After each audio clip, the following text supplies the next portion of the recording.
لک الحمد یا اللہ الصلاۃ والسلام علیک یا رسول اللہ اما بعد۔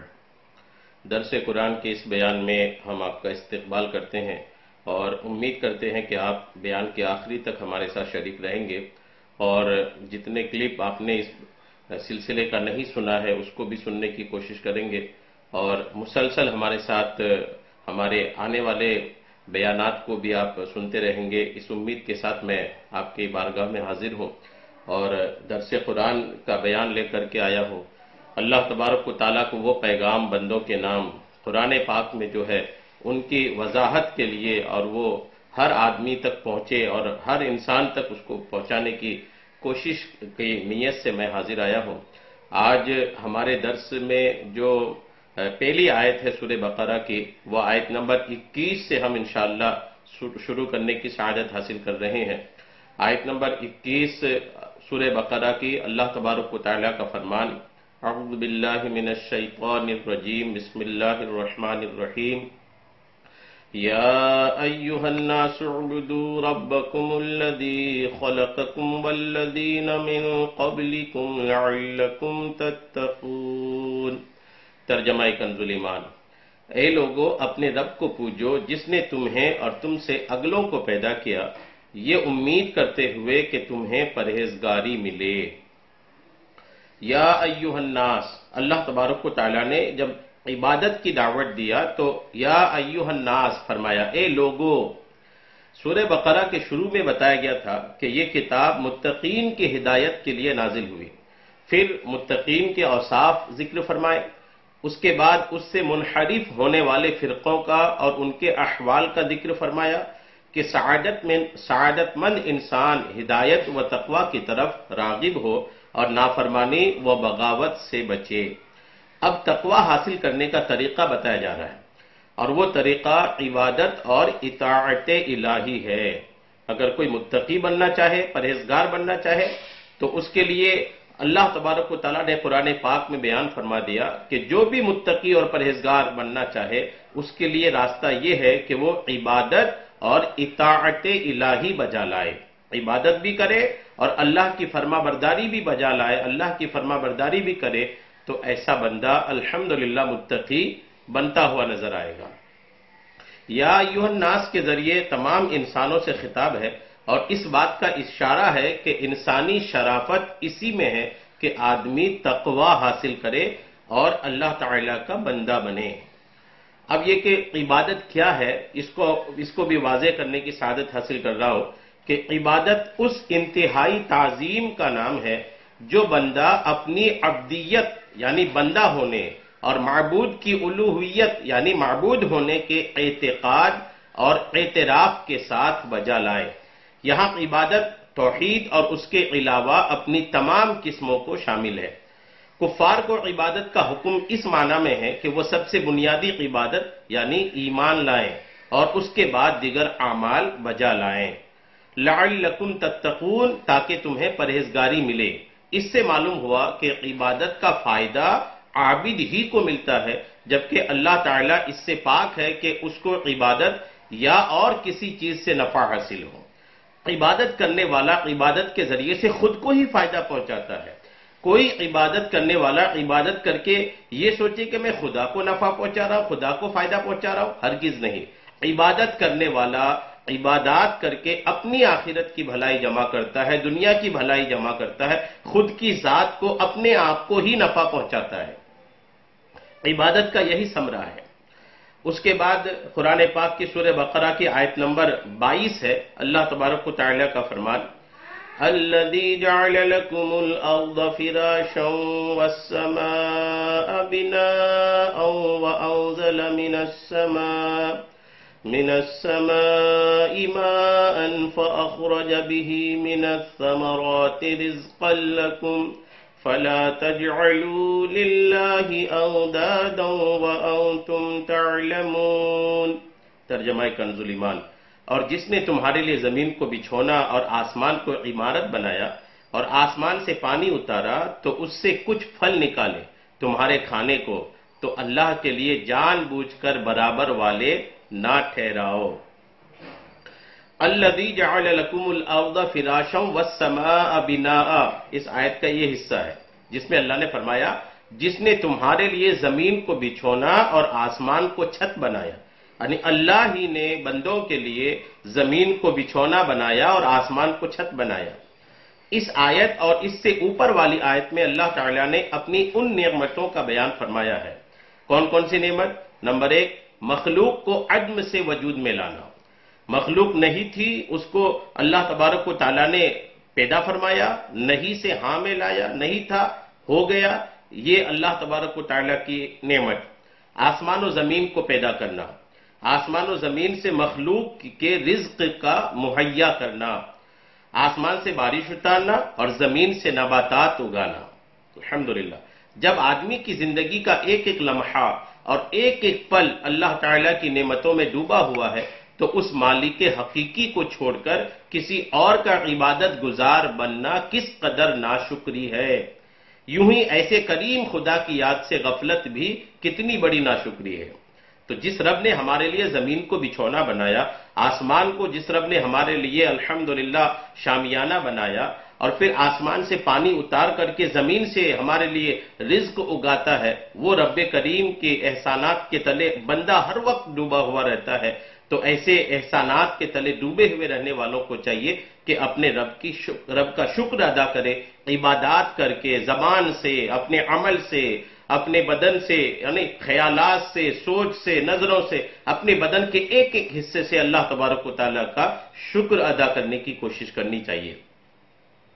اس کے بعد آیت نمبر 23 ہے اللہ تبارک و تعالیٰ کا فرمان، وَإِن كُنتُمْ فِي رَيْبٍ مِّمَّا نَزَّلْنَا عَلَىٰ عَبْدِنَا فَأْتُوا بِسُورَةٍ مِّن مِّثْلِهِ وَادْعُوا شُهَدَاءَكُم مِّن دُونِ اللَّهِ إِن كُنتُمْ صَادِقِينَ۔ ترجمہ کنز ایمان۔ اور اگر تمہیں کچھ شک ہو اس میں جو ہم نے اپنے خاص بندے پر اتارا تو اس جیسی ایک صورت تو لے آؤ، اور اللہ کے سوا اپنے سب حمایتیوں کو بلا لو اگرچہ تم سچے ہو۔ حمایتی مطلب مددگار۔ اللہ تبارک و تعالیٰ نے قرآن پاک کی اس آیت میں اللہ نے فرمایا پہلے وَإِن كُنتُمْ فِي رَيْبٍ، اگر تمہیں کچھ شک ہو۔ وہ لوگ جو قرآن پاک میں شک کرتے تھے کہ یہ اللہ، یا پھر شک کرتے ہیں کہ یہ اللہ کا کلام نہیں بلکہ رسول اللہ کا کلام ہے، خدا کے کلام ہونے پر جس کو قرآن میں شک ہے، ان لوگوں کو اللہ تبارک و تعالیٰ نے اس آیت کے ذریعے سے ایک طریقے سے چیلنج دیا کہ اگر تم سمجھتے ہو کہ یہ اللہ کا کلام نہیں ہے تو اس قرآن پاک کی صورتوں کی طرح کوئی ایک صورت بنا کر کے لے کے آؤ۔ اس سے پہلی آیات میں اللہ تعالیٰ کی قدرت و وحدانیت کا بیان ہوا، اور یہاں سے حضور سید المرسلین صلی اللہ تعالیٰ علیہ وسلم کی نبوت اور قرآن کریم کے اللہ تعالیٰ کی بے مثل کتاب ہونے کی وہ قاہر دلیل بیان فرمائی جا رہی ہے جو طالب صادق کو اطمینان بخشے اور منکروں کو عاجز کر دے۔ اللہ تعالیٰ کی عظمت کی سب سے بڑی دلیل محمد مصطفیٰ صلی اللہ تعالیٰ علیہ وسلم ہے، اور محمد مصطفیٰ صلی اللہ تعالیٰ علیہ وسلم کی عظمت کی سب سے بڑی دلیل قرآن ہے۔ لہٰذا اس رکوع میں ترتیب سے ان سب کو بیان کیا گیا ہے۔ علی عبدنا، اپنے خاص بندے پر۔ اس آیت میں ایک لفظ ہے اپنے خاص بندے پر۔ اس آیت میں خاص بندے سے مراد حضور پرنور صلی اللہ تعالیٰ علیہ وسلم ہیں۔ یہ جو مراد میں نے آپ کو عرض کیا تفسیر مدارک میں صفحہ 35 میں الحمدللہ لکھا ہے۔ یہاں اس انداز تعبیر میں نبی رحمت صلی اللہ تعالیٰ علیہ وسلم کی شان محبوبیت کی طرف بھی اشارہ ہے۔ اعلیٰ حضرت امام احمد رضا خان رحمۃ اللہ علیہ کیا خوب فرماتے ہیں، لیکن رضا نے ختم سخن اس پہ کر دیا، خالق کا بندہ خلق کا آقا کہوں تجھے۔ اللہ نے فرمایا فَأْتُوا بِسُورَةٍ مِّن مِّثْلِهِ، تو تم اس جیسی ایک صورت بنا لاؤ۔ اس آیت کے اس حصے اور اس کے بعد والی آیات میں قرآن کے بے مثل ہونے پر دو ٹوک الفاظ میں ایک کھلی دلیل دی جا رہی ہے کہ اپنی فصاحت و بلاغت پر ناز کرنے والوں کو چیلنج ہے کہ اگر تم قرآن کو اللہ تعالیٰ کی کتاب نہیں بلکہ کسی انسان کی تصنیف سمجھتے ہو تو چونکہ تم بھی انسان ہو لہٰذا اس جیسی ایک صورت بنا کر لے آؤ جو فصاحت و بلاغت، حسن ترتیب، غیب کی خبریں دینے اور دیگر امور میں قرآن پاک کی مثل ہو۔ اور اگر ایسی کوئی صورت بلکہ آیت تک نہ بنا سکو تو سمجھ لو کہ قرآن اللہ تعالیٰ کی کتاب ہے، اور اللہ تعالیٰ کی کتاب کا انکار کرنے والوں کا انجام دوزخ ہے، جو بطور خاص کفار کے لیے تیار کی گئی ہے۔ یہ چیلنج قیامت تک تمام انسانوں کے لیے ہے، یاد رکھیے گا۔ یہ چیلنج صرف اس وقت کے عالم عرب کے والوں کے لیے نہیں تھا، قیامت تک ہر اس انسان کو یہ چیلنج ہے جو قرآن کے اللہ کے کلام ہونے کا منکر ہو، اللہ کے کلام ہونے پر جس کو شک ہو، ایسے قیامت تک کے لوگوں کے لیے یہ قرآن کا چیلنج ہے کہ اگر تم یہ سمجھتے ہو کہ یہ کسی انسان کا کلام ہے تو اس جیسا قرآن پاک کے کلام جیسا ایک صورت بھی تیار کر کے لاؤ۔ آج بھی قرآن کو محمد مصطفیٰ صلی اللہ تعالی علیہ وسلم کی تصنیف کہنے والے کفار تو بہت ہیں، مگر قرآن کی مثل ایک آیت بنانے والا آج تک کوئی سامنے نہیں آیا، اور جس نے اس کا دعویٰ کیا اس کا پول خود ہی چند دنوں میں کھل گیا۔ قرآن مجید وہ بے مثل کتاب ہے کہ لوگ اپنے تمام تر کمالات کے باوجود قرآن پاک جیسا کلام بنانے سے عاجز ہیں، اور جن و انس مل کر یعنی انسان و جنات مل کر بھی اس کی آیات جیسی ایک آیت بھی نہیں بنا سکتے۔ اس کی بنیادی وجہ یہ ہے کہ قرآن مجید اللہ تعالیٰ کا کلام ہے، اور مخلوق میں کسی کے پاس اتنی طاقت نہیں کہ وہ اللہ تعالیٰ کے کلام کی مثل کلام بنا سکے، اور یہی وجہ ہے کہ صدیاں گزرنے کے باوجود آج تک کوئی بھی قرآن مجید کے دیے ہوئے چیلنج کا جواب نہ دے سکے اور نہیں دے سکا، اور نہ ہی قیامت تک کوئی دے سکے گا۔ قرآن پاک کے بے مثل ہونے کی بہت سی وجوہات ہیں جنہیں علماء و مفسرین نے اپنی کتابوں میں بہت شرح و بسط اور تفصیل کے ساتھ بیان فرمایا ہے۔ ہم یہاں پر ان میں سے صرف 3 وجوہات بیان کرتے ہیں۔ نمبر 1، فصاحت و بلاغت۔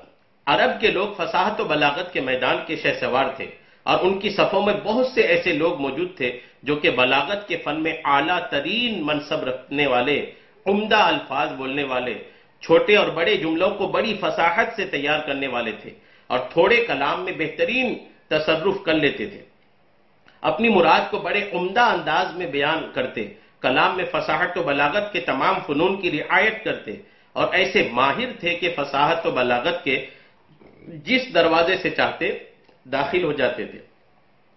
الغرض دنیا میں ہر طرف ان کی فصاحت و بلاغت کا ڈنکا بجتا تھا، اور لوگ فصاحت و بلاغت میں ان کا مقابلہ کرنے کی تاب نہ رکھتے تھے۔ ان اہل عرب کو فصاحت و بلاغت کے میدان میں اگر کسی نے عاجز کیا تو وہ کلام قرآن مجید ہے۔ اس مقدس کتاب کی فصاحت و بلاغت نے اہل عرب کی عقلوں کو حیران کر دیا اور اپنی مثل لانے سے عاجز کر دیا۔ ایک تو یہ، اور دوسرا تلاوت قرآن کی تاثیر۔ قرآن مجید کے بے مثل ہونے کی ایک دلیل یہ بھی ہے کہ اسے پڑھنے اور سننے والا کبھی سیر نہیں ہوتا۔ سیر مطلب ایک دم سیر ہو گیا کہ اب اس میں مزہ نہیں رہا، اب ہو گیا بس یہ کہ اب نہیں پڑھنے کا جی نہیں کرتا، ایسی بات قرآن پاک میں نہیں ہے، اور نہ ہی اس سے اکتاتا ہے۔ قرآن پاک کی تلاوت سے کوئی اکتاتا بھی نہیں، بلکہ وہ اس کی جتنی زیادہ تلاوت کرتا ہے اتنی ہی زیادہ شیرینی اور لذت پاتا ہے، اور بار بار اس کی تلاوت کرنے سے اس کی محبت دل میں راسخ ہوتی جاتی ہے، اور اس کے علاوہ کوئی اور کلام یعنی قرآن کے علاوہ کوئی اور کلام اگرچہ وہ کتنی ہی خوبی والا اور کتنا ہی فصیح و بلیغ کیوں نہ ہو، اسے بار بار پڑھنے سے دل اکتا جاتا ہے، اور جب اسے دوبارہ پڑھا جائے تو طبیعت بیزار ہو جاتی ہے کہ ابھی تو پڑھا اس کو۔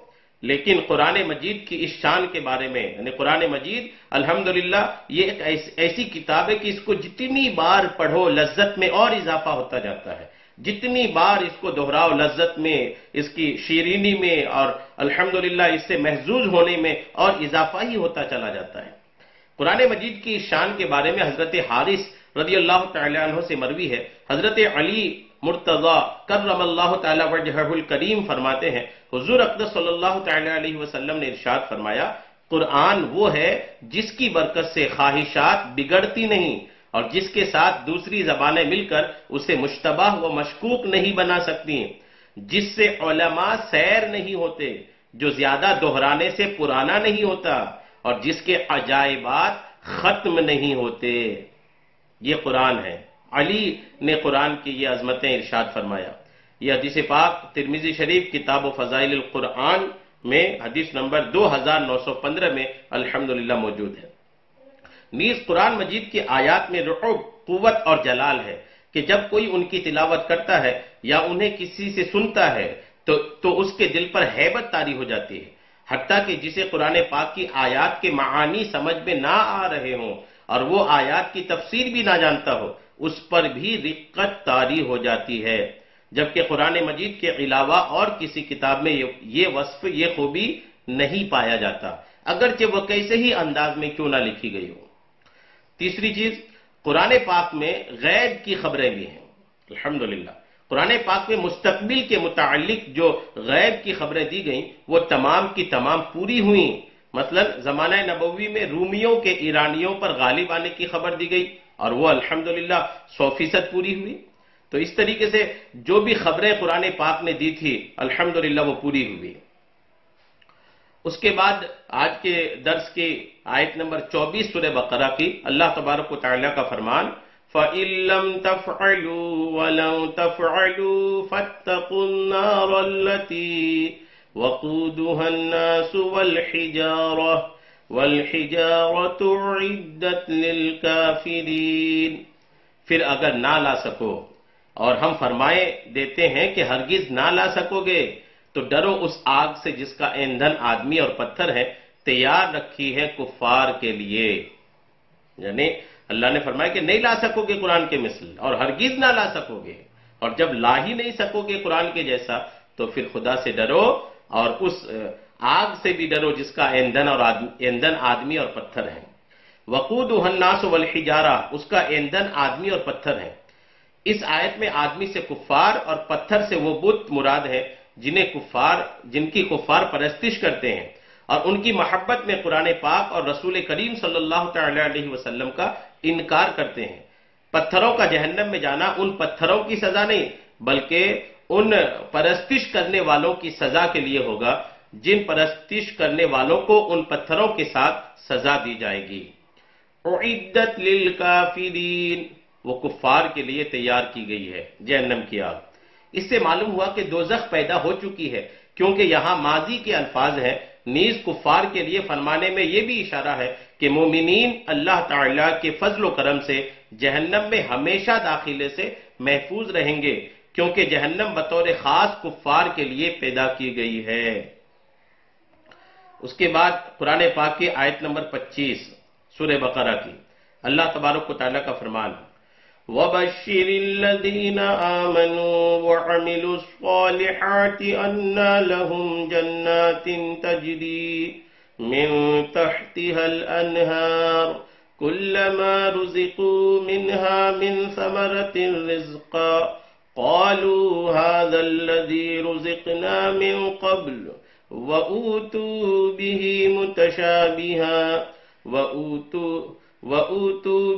متشابها وَلَهُمْ فِيهَا أَزْوَاجٌ مُطَهَّرَةٌ وَهُمْ فِيهَا خَالِدُونَ۔ اور خوشخبری دے انہیں جو ایمان لائے اور اچھے کام کیے کہ ان کے لیے باغ ہیں جن کے نیچے نہریں رواں، جب انہیں ان باغوں سے کوئی پھل کھانے کو دیا جائے گا، صورت دیکھ کر کہیں گے کہ یہ تو وہی رزق ہے جو ہمیں پہلے ملا تھا، اور وہ صورت میں ملتا جلتا انہیں دیا گیا، اور ان کے لیے ان باغوں میں ستھری بیویاں ہیں اور وہ ان میں ہمیشہ رہیں گے۔ وَبَشِّرِ الَّذِينَ آمَنُوا وَعَمِلُوا الصَّالِحَاتِ، اور ان لوگوں کو خوشخبری دو جو ایمان لائے اور انہوں نے اچھے عمل کیے۔ اللہ تعالیٰ کی سنت یہ ہے کہ قرآن میں ترغیب یعنی ڈرانے کے ساتھ ترغیب بھی ذکر فرماتا ہے، اس لیے کفار اور ان کے اعمال و عذاب کے ذکر کے بعد مومنین اور ان کے اعمال و ثواب کا ذکر فرمایا اور انہیں جنت کی بشارت دی۔ صالحات یعنی نیکیاں وہ عمل ہیں جو شرعاً اچھے ہوں، ان میں فرائض و نوافل سب داخل ہیں۔ یہاں بھی ایمان اور عمل کو جدا جدا بیان کیا، جس سے معلوم ہوا کہ عمل ایمان کا جز یعنی حصہ نہیں ہے۔ تفسیر مدارک صفحہ نمبر 38 میں یہ باتیں موجود ہیں۔ وَأُوتُوا بِهِ مُتَشَابِهًا، اور انہیں ملتا جلتا پھل دیا گیا۔ جنت کے پھل رنگت میں آپس میں ملتے جلتے ہوں گے مگر ذائقے میں جدا جدا ہوں گے، اس لیے ایک دفعہ ملنے کے بعد جب دوبارہ پھر ملیں گے تو جنتی کہیں گے کہ یہ پھل تو ہمیں پہلے بھی مل چکا ہے، مگر جب وہ کھائیں گے تو اس سے نئی لذت پائیں گے۔ اور ان کا لطف بہت زیادہ ہو جائے گا۔ اس کا یہ بھی معنی بیان کیا گیا ہے کہ انہیں دنیاوی پھلوں سے ملتے جلتے پھل دیے جائیں گے تاکہ وہ ان پھلوں سے مانوس رہیں، لیکن جنتی پھل ذائقے میں دنیاوی پھلوں سے بہت اعلیٰ ہوں گے۔ ازواج مطہرۃ، پاکیزہ بیویاں، جنتی بیویاں خواہ حوریں ہوں یا اور سب کی سب تمام ناپاکیوں اور گندگیوں سے مبرہ یعنی محفوظ ہوں گی، نہ جسم پر میل ہوگا نہ کوئی اور گندگی، اس کے ساتھ ہی وہ بد مزاجی اور بد خلقی سے بھی پاک ہوں گی، ان کے عادات بھی الحمدللہ اچھی ہوں گی۔ یہ تفسیر مدارک صفحہ نمبر 39 میں لکھا ہے۔ وَهُمْ فِيهَا خَالِدُونَ، اور وہ ان باغوں میں ہمیشہ رہیں گے۔ جنتی نہ کبھی فنا ہوں گے اور نہ جنت سے نکالے جائیں گے، لہذا جنت اور اہل جنت کے لیے فنا یعنی ختم ہونا نہیں ہے، ہمیشہ ہمیشہ جنت میں رہیں گے۔ اس کے بعد سورہ بقرہ کی آیت نمبر 26، اللہ تبارک و تعالیٰ کا فرمان، ان اللہ لا یستحیی ان یضرب مثلا ما بعوضہ فما فوقها فاما الذین آمنوا فیعلمون انہ الحق من ربهم وَأَمَّا الَّذِينَ كَفَرُوا فَيَقُولُونَ مَاذَا أَرَادَ اللَّهُ بِهَذَا مَثَلًا يُضِلُّ بِهِ كَثِيرًا وَيَهْدِي بِهِ كَثِيرًا وَمَا يُضِلُّ بِهِ إِلَّا الْفَاسِقِينَ۔ ترجمہ کنز الایمان، بے شک اللہ اس سے حیا نہیں فرماتا کہ مثال سمجھانے کو کیسی ہی چیز کا ذکر فرمائے، مچھر ہو یا اس سے بڑھ کر، تو وہ جو ایمان لائے وہ تو جانتے ہیں کہ یہ ان کے رب کی طرف سے حق ہے، رہے کافر وہ کہتے ہیں ایسی کہاوت میں اللہ کا کیا مقصود ہے۔ اللہ بہتریوں کو اس سے گمراہ کرتا ہے اور بہتروں کو ہدایت فرماتا ہے، اور اس سے انہیں گمراہ کرتا ہے جو بے حکم ہیں۔ ان اللہ لا یستحیی، بے شک اللہ اس سے حیا نہیں فرماتا۔ کس سے؟ کہ جب اللہ تعالیٰ نے سورہ بقرہ کے دوسرے رکوع میں منافقوں کی دو مثالیں بیان فرمائی تو منافقوں نے یہ اعتراض کیا کہ اللہ تعالیٰ کی شان اس سے بلند تر ہے کہ ایسی مثالیں بیان فرمائے، اور بعض علماء نے فرمایا کہ جب اللہ تعالیٰ نے کفار کے معبودوں کی کمزوری کو مکڑی کے جالوں وغیرہ کی مثالوں سے بیان فرمایا تو کفار نے اس پر اعتراض کیا، اس کے رد میں قرآن کی آیت نازل ہوئی۔ یہ تفسیر کبیر میں الحمدللہ لکھا ہے۔ چونکہ مثالوں کا بیان حکمت کے مطابق اور مضمون کو دل نشین کرنے والا ہوتا ہے اور ماہرین کلام کا یہ طریقہ ہے، اس لیے مثال بیان کرنے پر اعتراض غلط ہے۔ یضل بہ کثیرا، اللہ بہت سے لوگوں کو اس کے ذریعے گمراہ کرتا ہے۔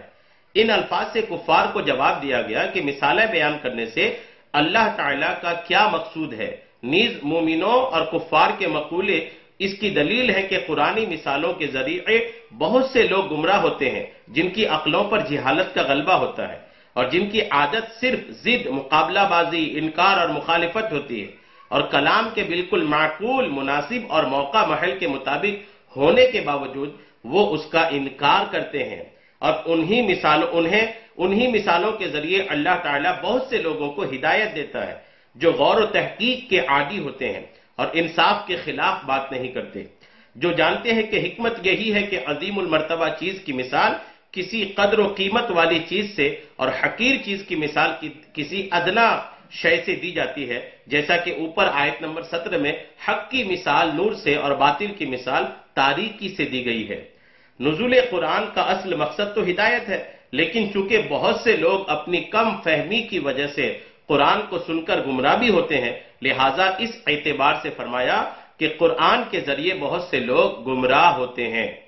وَمَا يُضِلُّ بِهِ إِلَّا الْفَاسِقِينَ، اور وہ اس کے ذریعے صرف نافرمانوں ہی کو گمراہ کرتا ہے۔ شریعت میں فاسق اس نافرمان کو کہتے ہیں جو کبیرہ گناہ کا مرتکب ہو۔ فسق کے 3 درجے ہیں، ایک تغابی، وہ یہ کہ آدمی اتفاقیہ کسی کبیرہ گناہ کا مرتکب ہو جائے اور اس کو برا ہی جانتا رہے، اور دوسرا انہماک کہ کبیرہ گناہوں کا عادی ہو گیا اور اس سے بچنے کی پرواہ نہیں کرتا، تیسرا جحود کہ حرام کو اچھا جان کر ارتکاب کرے، اس درجہ والا ایمان سے محروم ہو جاتا ہے۔ پہلے دو درجوں میں جب تک سب سے بڑے گناہ یعنی کفر و شرک کا ارتکاب نہ کرے وہ مومن، وہ مسلمان ہے۔ مذکورہ آیت میں فاسقین سے وہی نافرمان مراد ہے جو ایمان سے خارج ہو گئے۔ تفسیر روح البیان جلد نمبر 1 صفحہ 88 میں یہ باتیں موجود ہیں۔ اس کے بعد آیت نمبر 27 سورہ بقرہ کی، اللہ تبارک و تعالیٰ کا فرمان، الذین ينقضون عہد اللہ من بعد میثاقہ ویقطعون ما امر اللہ به ان یوصل ویفسدون فی الارض اولئک هم الخاسرون۔ ترجمہ کنز الایمان، وہ جو اللہ کے عہد کو توڑ دیتے ہیں پکا ہونے کے بعد اور کاٹتے ہیں اس چیز کو جس کے جوڑنے کا خدا نے حکم دیا اور زمین میں فساد پھیلاتے ہیں، وہی نقصان میں ہیں۔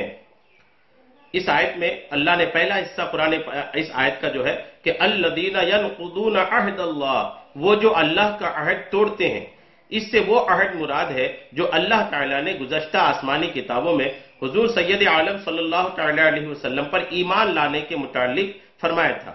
ایک قول یہ ہے کہ عہد 3 ہے۔ پہلا عہد وہ جو اللہ تعالیٰ نے تمام اولاد آدم سے لیا کہ اس کی ربوبیت کا اقرار کریں، اس کا بیان سورہ اعراف آیت نمبر 172 میں ہے۔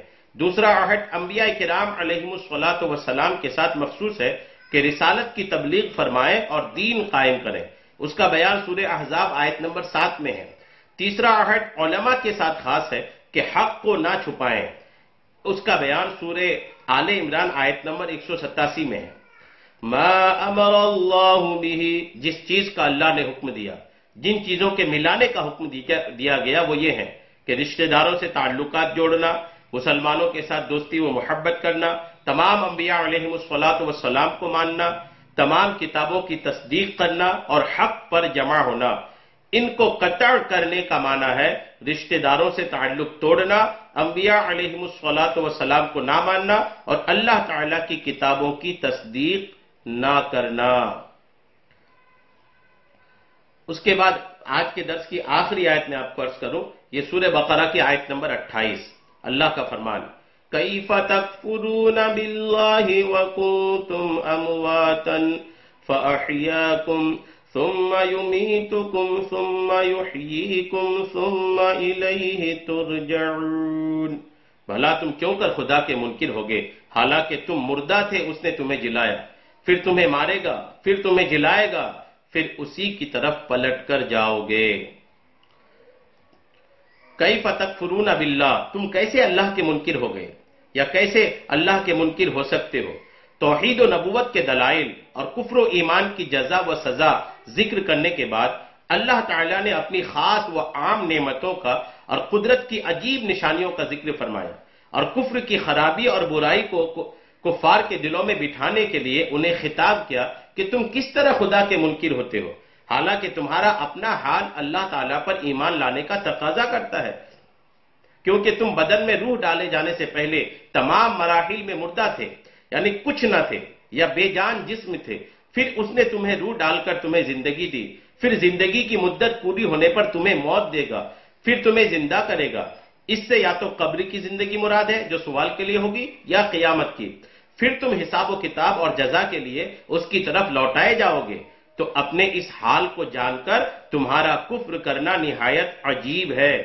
اس آیت میں غور کریں تو ہم مسلمانوں کے لیے بھی نصیحت ہے کہ ہم بھی کچھ نہ تھے، لیکن اللہ تعالیٰ نے ہمیں زندگی عطا کی اور زندگی گزارنے کے لوازمات اور نعمتوں سے نوازا، تو اس کی عطاؤں سے فائدہ اٹھا کر اس کی یاد سے غافل ہونا اور ناشکری اور غفلت کی زندگی گزارنا کسی طرح ہمارے لیے شایان شان نہیں۔ اس کے بعد آیت نمبر 29 اللہ کا فرمان، هو الذي خلق لكم ما في الأرض جميعا ثم استوى إلى السماء فسواهن 7 سماوات وهو بكل شيء عليم۔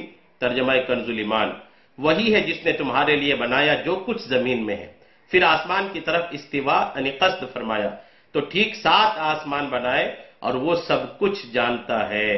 هو الذي خلق لكم، وہی ہے جس نے تمہارے لیے بنایا، تمام انسانوں کو فرمایا گیا کہ زمین میں جو کچھ دریا، پہاڑ، کانے، کھیتی، سمندر وغیرہ ہے، سب کچھ اللہ تعالیٰ نے تمہارے دینی و دنیاوی فائدہ کے لیے بنایا ہے۔ دینی فائدہ تو یہ ہے کہ زمین کے عجائبات دیکھ کر تمہیں اللہ تعالیٰ کی حکمت و قدرت کی معرفت نصیب ہو، اور دنیاوی فائدہ یہ ہے کہ دنیا کی چیزوں کو کھاؤ پیو اور اپنے کاموں میں لاؤ، جب تک اللہ تعالیٰ کی طرف سے کوئی ممانعت نہ ہو۔ تو ان نعمتوں کے باوجود تم کس طرح اللہ تعالیٰ کا انکار کر سکتے ہو؟ اس سے معلوم ہوا کہ جس چیز سے اللہ تعالیٰ نے منع نہیں فرمایا وہ ہمارے لیے مباح و حلال ہے۔ تفسیر روح المعانی جلد نمبر 1 صفحہ 291 میں ہے۔ وَهُوَ بِكُلِّ شَيْءٍ عَلِيمٌ، اور وہ ہر شے کا خوب علم رکھتا ہے۔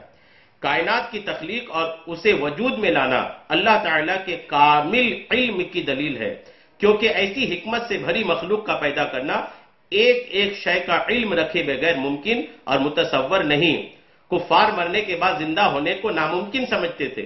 ان آیتوں میں کفار کے اس عقیدے کے غلط و باطل ہونے پر ایک عظیم دلیل قائم کی گئی ہے کہ جب اللہ تعالیٰ قدرت و علم والا ہے اور جسم و حیات کی صلاحیت بھی رکھتا ہے تو موت کے بعد دوبارہ زندہ کرنا کیسے ناممکن ہو سکتا ہے؟